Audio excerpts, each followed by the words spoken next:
Living Museum. In House of Wax, a group of friends get stranded in the town of Ambrose, where everything revolves around an absurdly realistic wax museum. We soon discover that the sculptures aren't just sculptures. Wade, one of the main characters, breaks into the Sinclair brothers' house trying to help the group. He's captured by Vincent, restrained, and taken to the basement. There, this happens. Unable to move or call for help, Wade is covered in hot wax and turned into a piece of the museum. When his friend Dalton finds him, he tries to remove the wax from Wade's face, not realizing he's ripping off his actual skin along with it. Vincent interrupts any chance of a rescue and ends it right there. What makes this death heavier isn't just the physical pain, but the concept. Wade literally becomes part of the scenery. He isn't just killed, he's put on display, in layers. Now let's move to a TV series, Hannibal. Here, the one who pays the price is Beverly Katz. She's the FBI's fiber analysis specialist and one of the few people who are actually competent in that room. While Will Graham is locked up, accused of being the killer he was hunting, Bev starts connecting the dots, and she reaches the conclusion no one wants to admit. Hannibal Lecter might be the real killer. Trusting Will's instincts, she decides to investigate on her own. She goes to Hannibal's house, goes down to the basement, and finds enough evidence to confirm her suspicion. But before she can leave, Hannibal shows up. The show doesn't even show the exact moment of her death, and that makes everything worse. What we see later is the result. Hannibal freezes her body, slices it into perfectly aligned horizontal sections, and assembles it all like a scientific exhibit. Each layer is separated between glass panels, lit up, organized, almost too beautiful for what it is. This is where it gets darker the more you think about it. He didn't kill on impulse, he had time, he planned it, prepared the space, and then turned an FBI agent into that. For him, it wasn't just about eliminating a threat, it was about sending a message. When Jack Crawford sees what's left of his colleague, the reaction is devastating. And for the audience too, because unlike the bodies of the week, Beverly was part of the story, the Saw. In Thanksgiving, 1 year after a Black Friday tragedy in Plymouth, a killer dressed as John Carver starts hunting down the young people involved because he wants to turn the holiday into revenge. Yulia is at home in the middle of a renovation when she becomes a target. First, he uses sharp objects on her ears. John Carver does all of this while holding her phone, streaming everything to the friends who were on a video call with Yulia earlier. She tries to escape through the unfinished rooms, but she's caught. The killer isn't in a hurry. When the friends arrive to stop the worst, they end up becoming an audience. Then he throws her onto a running table saw. The camera doesn't exaggerate the details, but it shows enough to make your stomach turn. What makes it all heavier is that her friends are watching. They see every second without being able to do anything. And there's a cruel detail in all of this. The killer believes he's delivering justice for the Black Friday tragedy. In his mind, that was a symbolic act, the fridge. Scream 6 follows sisters Sam and Tara Carpenter, survivors of the previous massacre. Sam is still dealing with the fact that she's the daughter of Billy Loomis, the original killer. That detail matters because the entire movie revolves around legacy and obsession. At the very beginning, we're introduced to Jason, an apparently ordinary college student, but completely obsessed with the Woodsboro murders. Over the phone, he talks to his roommate, Greg, who shares the same obsession. They're not just fans, they plan to continue the legacy. But the plan doesn't go as expected. Jason comes home thinking he's in control of the situation. He believes he's one step ahead, but then he opens the fridge. Inside is Greg. The body is dismembered, hidden like it's just another forgotten leftover. And that's where the scene gets heavier the more you think about it. Ghostface uses a knife. Always has. It's not quick or distant. It's personal, very close, and takes time. And he still had time to set up the whole trap for Jason before going after him too. So, Greg probably didn't die instantly, and everything happened off-screen, without spectacle, just consequences, forcing the audience to imagine it all. What's most interesting is that Scream 6 speeds everything up. Unlike the first Scream, which played with suspense before the attack, here the movie starts by showing that the killer is on another level. He wipes out imitators like he's cleaning out the competition. The ordeal.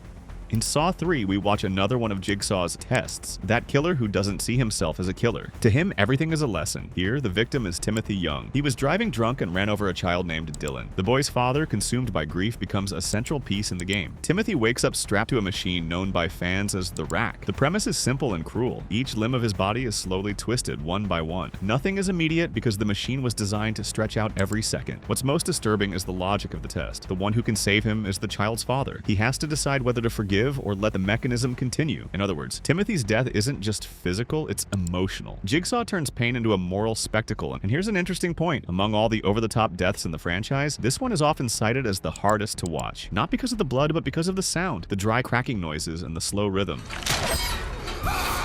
It's almost unbearable because the movie wants you to feel time passing. Actor Mfo Kawaho delivers an intense performance. His desperation feels way too real, and that weighs heavy. In the end, what makes everything darker is realizing there's no clean way out. If the father forgives, he saves the man who took his son's life, but if he doesn't, the cycle of deaths continues. The Blade. Cabin Fever is that classic early 2000s movie about a group of friends in an isolated cabin, but here the danger isn't a curse or a masked killer. It's a virus that no one really knows how to stop. Marcy is part of the group. She's there to relax, drink, enjoy the weekend, but she gets infected. Afraid of how her friends will react, she tries to keep things normal. But the moment of her death is one of the most horrific. She's in the bathroom, grabs a razor to shave her leg, trying to act like she still has control of the situation, but her skin reacts and starts to peel off. What makes this death heavier is the final attack that happens outside the cabin. She runs out with blood all over her legs and is attacked by a dog that's also infected.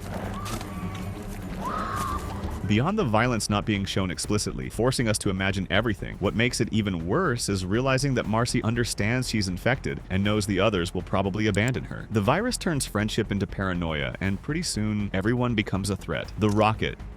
A Quiet Place shows a world taken over by blind creatures that hunt by sound, where any noise becomes a death sentence.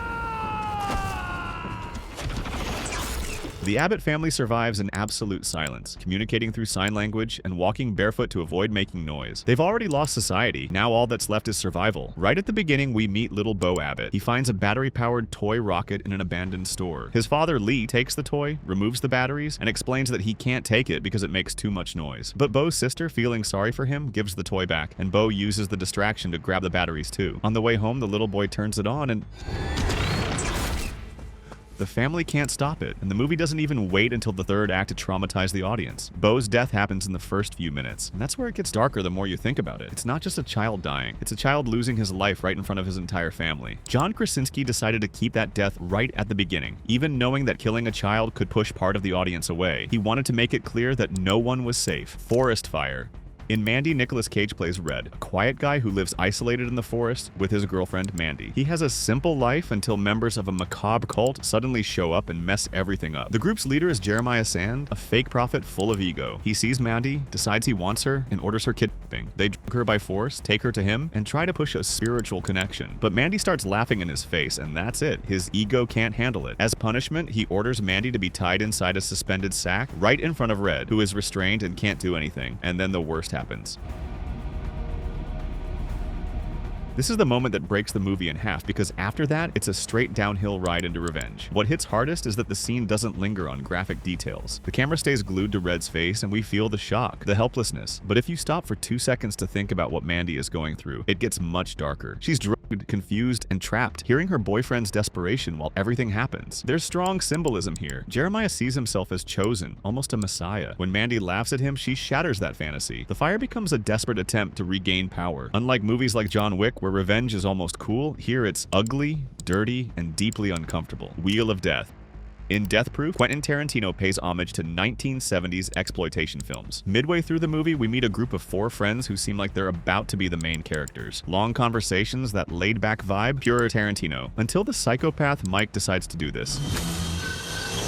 The sequence is edited in slow motion, replaying the impact from multiple angles. Each cut shows the fate of one of them, and then comes the detail that makes this death even darker. Arlene, who's in the back seat wearing a seatbelt, doesn't die right away. On impact, the car spins and her face is hit by the rear tire of Mike's own vehicle. Tarantino treats the moment like a spectacle. Compared to other slashers where death is quick and straightforward, here it becomes an almost choreographed event, and the audience is forced to relive the crash over and over again. And honestly, I think that's what really bothers people. It's the kind of moment that feels over the top at first, but gets worse the more you think about what actually happened. Mind on Fire. In The Cell, Jennifer Lopez plays Catherine Dean, a psychologist who uses experimental technology to enter the minds of patients in a coma. But here, the patient is Carl Starger, a serial killer who's unconscious while the police try to save his last victim. So Catherine literally enters his mental world, and that world is a nightmare. Inside, Starger doesn't appear in just one form. He has 3 versions: a traumatized child, a normal adult, and a monstrous, almost divine figure. A cruel king ruling that surreal landscape. Everything that happens to one version affects the others. It's like an interconnected system. In the climax, Catherine pulls his consciousness into her own mind and decides to face all the versions. She defeats the king in a symbolic scene and realizes the child is still there. And to finally end it, she has to drown that child version in a lake inside the mental world. The detail that makes this heavier is exactly that concept. He dies multiple times. The king suffers. The child feels it. The physical body in the hospital is also dying. It's as if the movie is saying his mind has to be completely destroyed, layer by layer. Visually, director Tarsem Singh turns this into a bizarre opera full of imagery that looks almost like Renaissance paintings. But beneath the beautiful aesthetic lies a cruel idea. To defeat the monster, you also have to eliminate whatever innocence is left. And that raises an uncomfortable uncomfortable question. Was the child inside him a victim before becoming a villain? So when Catherine drowned that version, is she saving someone or killing the last bit of humanity that remained? That's the conflict that makes the scene worse the more you think about it. The box.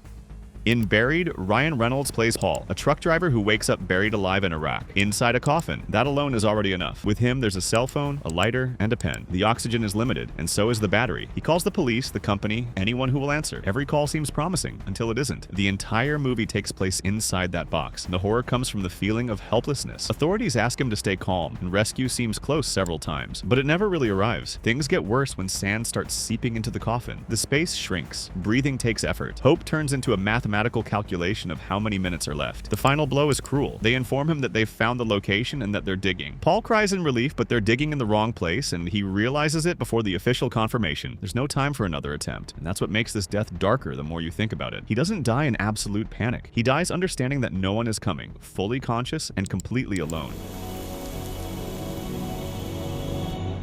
The movie was filmed in a little over 2 weeks using several coffin models to allow different angles. Even so, it never loses that suffocating feeling. It's basically a filmed exercise in anxiety. The Anchor.